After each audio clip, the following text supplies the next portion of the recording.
Hey everybody, what are you guys doing? Today we are out here and we are going to be doing in-depth episode 8. I'm pretty sure it's 8.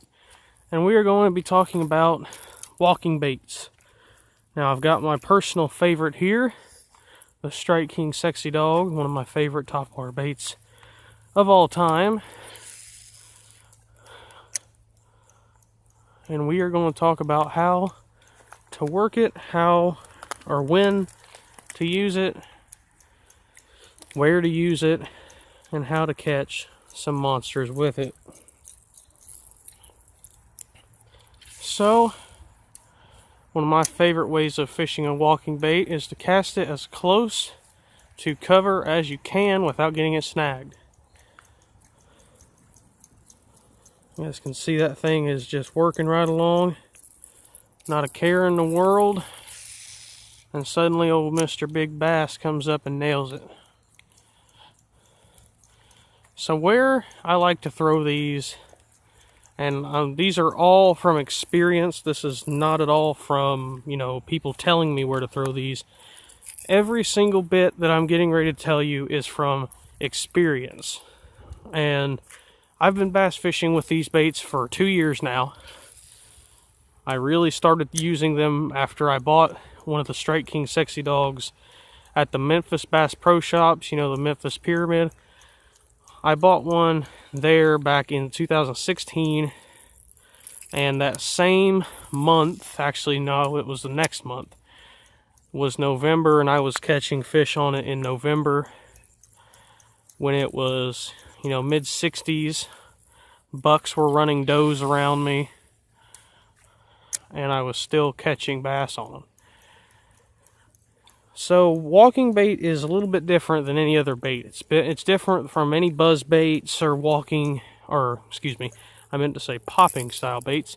It's different from all those baits in the fact that it has what a lot of baits don't, and it has a very distinct sound to some of them. And it's almost always a clack, clack, clack, clack noise. Now some of them, like this one here, have more of a BB rattling sound. But if you guys can hear that.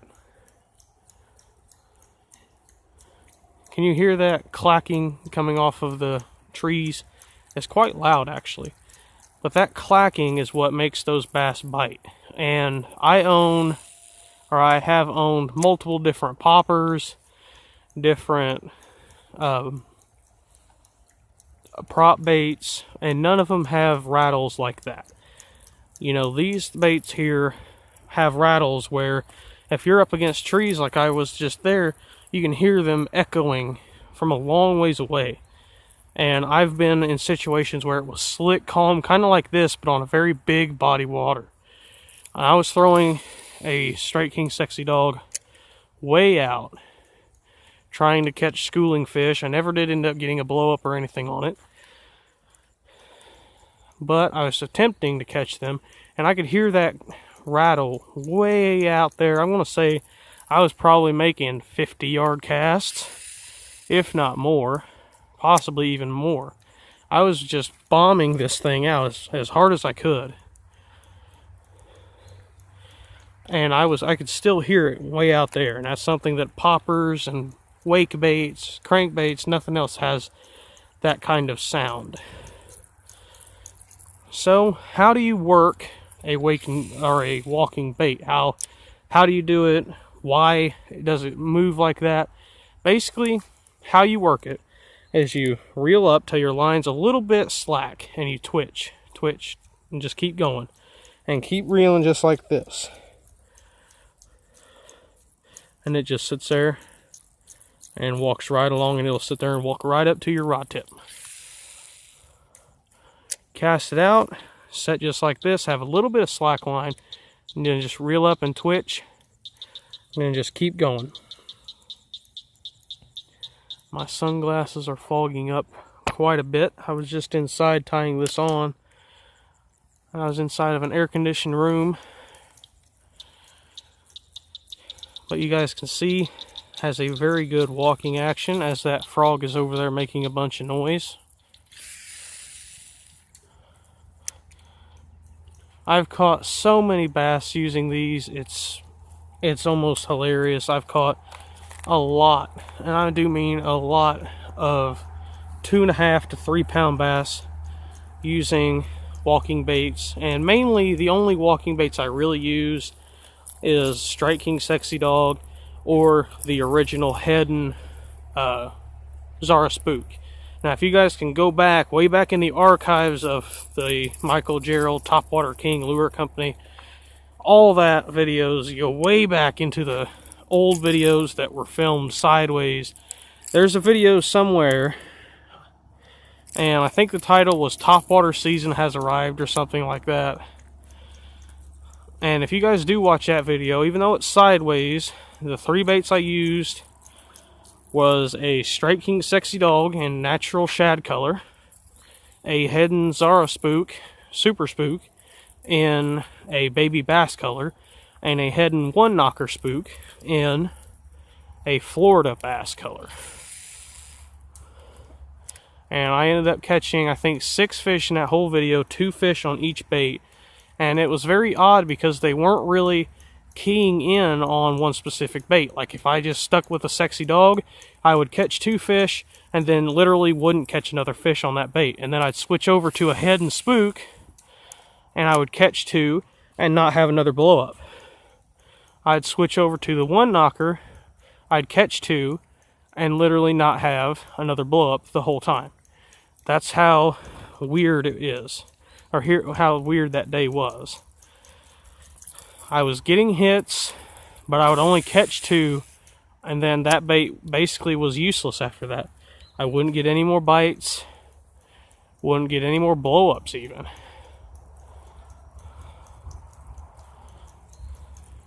But one of my best days out on the water was back in November. I think it was November 3rd or 7th or something like that. I don't really remember the exact day. It was only 5 days before I ended up killing the biggest buck of my life.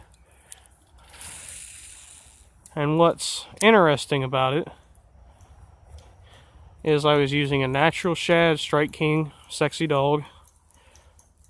It was middle of November. It had just been a cold front for a while, then it got a little bit warmer. It was up in the 60s, and I caught one of the biggest bass out of the pond that we were fishing. It was about I'd put it at 3.5 pound. Probably one of the biggest fish I've caught in that pond on this bait. And what happened was I was casting this bait, I was literally just bombing it. And I would almost hit the other bank, and I would just start walking it, just like this right here. Really aggressively, not stopping at any times. Like I would cast it all the way across the pond like that, and then I'd just keep going.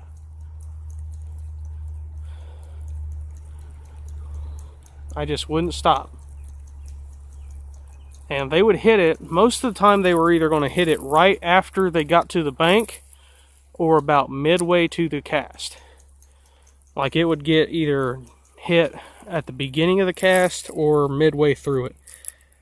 And I would catch, I think I ended up catching 3 that day. One was not very big. I have a picture because my mom just before this had caught her former personal best on a Strike King shimmy stick, green pumpkin. And I had a picture of me holding 2, one of them was about 3.5 and one of them was about 2.5. And then she's holding her fish, which was probably right at 2 pound.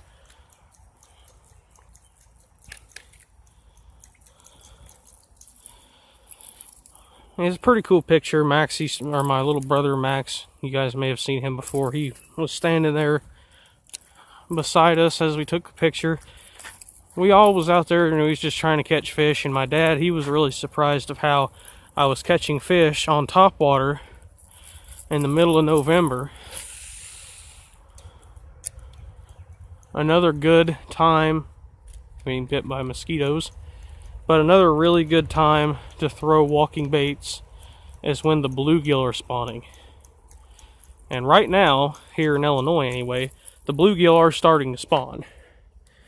They haven't, as far as I know, just from, watching this pond, they haven't really, got real hard into the spawn yet. They're still, some of them are still pre-spawn. Some of them have already spawned. But they're starting to spawn here in Illinois. So northern states, they're probably going to be starting to spawn here pretty soon as well.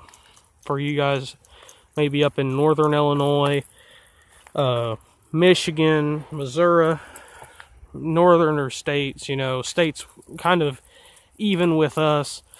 I know some places are just now getting into the bass spawn. You know, it's just wherever you are in the timeline. But if you can find a little pocket that is full of bluegill, spawning bluegill, you can take a bluegill or a, you know, a neutral colored bait, which I've made videos on what a neutral colored bait is. If you don't know what a neutral colored bait is, it's kind of a bait like this one here, where it looks like both a shad and a bluegill. As you guys can see, this one here has got kind of a darker side, but it's also got a lighter side, so it kind of mimics both bluegill and shad. You take a little bluegill colored bait or a neutral colored bait and just walk it over the beds, and usually right as you get to the end of the beds where the beds stop and it's a little bit deeper, you'll catch your bass. I've done that before with not only with topwater baits, but also with finesse worms, drop shots, flukes. I've done it with a boatload of different baits, casting past bluegill beds, especially if you're on the bank. And let's say that this little square right here, we'll say from that stick that's coming out there right there, all the way to right here where this little weeds are starting, is all bluegill beds. What I like to do is I like to cast about halfway and then just slowly work that bait across. And usually right on that border line between where the beds start and where the deeper water is, that'd be where you're going to catch your fish. And don't be afraid of working it super hard, because, ooh, there's a fish spook right there. You know, you can twitch it a little bit harder than you normally would. You guys can see the bait is not being very quiet going through the water, is it? See if that was a bass, we might be able to get him to bite.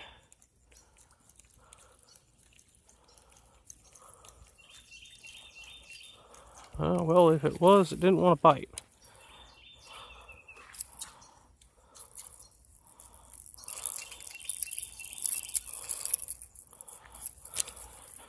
There is actually a bluegill bed over here too. Or there was. I don't know if the bluegill's still there. Water is kind of muddied up, but right about here where that bait's at, there was a bluegill bed at one time. I don't know if it's still there or not. He didn't really come up to that bait like I figured he would if he was trying to protect his bed, so. But yeah, you know, target those bluegill beds. Even though you're bass fishing, target those bluegill beds. Look for those bluegill beds. I've seen multiple tournaments.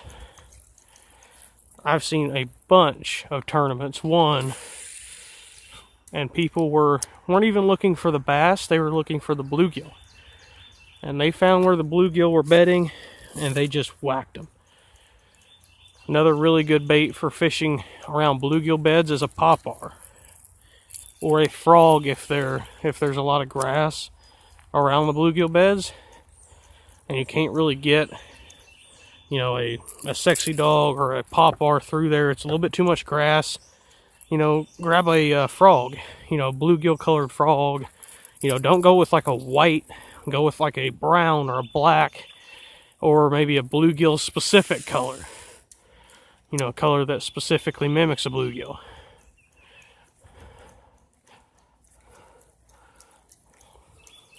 Something I've done also is cast way out and then just walk as you're walking, twitch your bait, and it kind of gives it like a movement where it looks like it's just kind of skittering across the top, but it's also going somewhere.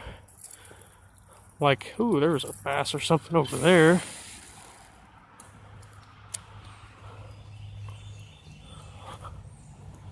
As I just about fall in the water. Let's try not to do that. But anyway, what was I saying? I don't remember. But anyway, you know, targeting cover can help you catch a lot of fish. One of the better fish I caught, or I shouldn't say I caught it because I didn't catch it, I had a blow up from it. It was a very, very good fish. I don't remember exactly which bait I was using, but I'm pretty sure it was the Strike King Sexy Dog in natural shad. It might have been one of the head and spooks. Actually, you know what? It was a head and spook. It was the baby bass colored head and spook. As I cast up onto the bank. But anyway, what happened was I cast it out, and there was a dock. And this dock was sitting in the middle of the water. It was a floating dock. And I had cast out. This is actually kind of a funny story. So what happened was I cast it out towards this floating dock. And I was just, because this floating dock was probably maybe 40 yards out. So I was bombing this thing way out there, trying to get a little bit past it so I could, you know, work the bait right next to it. And I ended up casting right on top of it. And so when I started trying to get it out, the bait decided to wrap around one of the little boards, or one of the little standing pipe that was on the dock. So I was like, okay, well, that sucks. So the person that owns the pond has a small boat in it to go and out and get the floating dock when, you know, winter comes. So my dad calls the person that owns the pond and asks if he can use the boat to try to get my lure back. And the person says yeah. So my dad goes out there and takes the lure off of the dock, tosses it in the water, and, you know, of course I say thank you to the person who owns the pond for letting me use the boat and all that. And so I start working the bait back in, and literally I make like 3 casts, or make 3 twitches with it, and the bait actually hits the dock. It like clacks against the dock. Do I have a fish or something? No, it is a stick. But anyway, the bait actually clacks off of the dock. And as soon as that happens, just a huge explosion happens, and I set the hook and nothing's there. I ended up losing the fish, or not losing it, but I missed it. It was a very big explosion. I tried my hardest to get it bite again, but I could not get that thing to hit again for nothing. I even threw a shaky head in there to see if he will want like a backup bait, and he just never bit again. But that goes to show you, target everything. Target anything that's in the water. You know, if you have, say, that bush right there, and you think that there's a bass in it, you know, cast it out there. Twitch it. And twitch it, make it go right up next to that bush. Make it hit the bush. And if it hits it, that could draw a reaction strike from that fish. And if, let's say that there's a submerged tree out there or something, and you cast by it, and you're working the bait, and maybe the back treble hook hits one of the shallower limbs, just let it sit there and pop it free a few times, or try to pop it free a few times. And if it doesn't come free, just let it sit there and just barely move it. Because that bass will come up there and he'll see that that little bait fish is stuck on that limb, and he'll think, ooh, free meal. So he'll just come up there and bust it, and when he hits it, it'll free your lure and possibly catch the fish. And even if you don't catch the fish, you get your lure freed. So, you know, it has its benefits there as well. So don't be, you know, too afraid of casting this thing up next to very dense cover.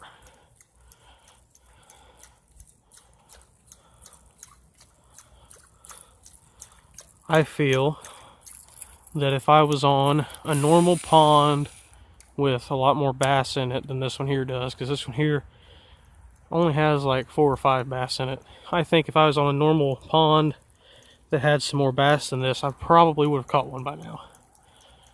Just because of the key cast that I've been making. Oh, dadgum gnat flew in my mouth. Ugh. But yeah, so I hope you guys like this video. This was a 20-minute long video. Wow, I did not realize I talked for 20 minutes. But I guess that happens, oh well. So, thank you guys for watching. Make sure you like, comment, and subscribe if you haven't already.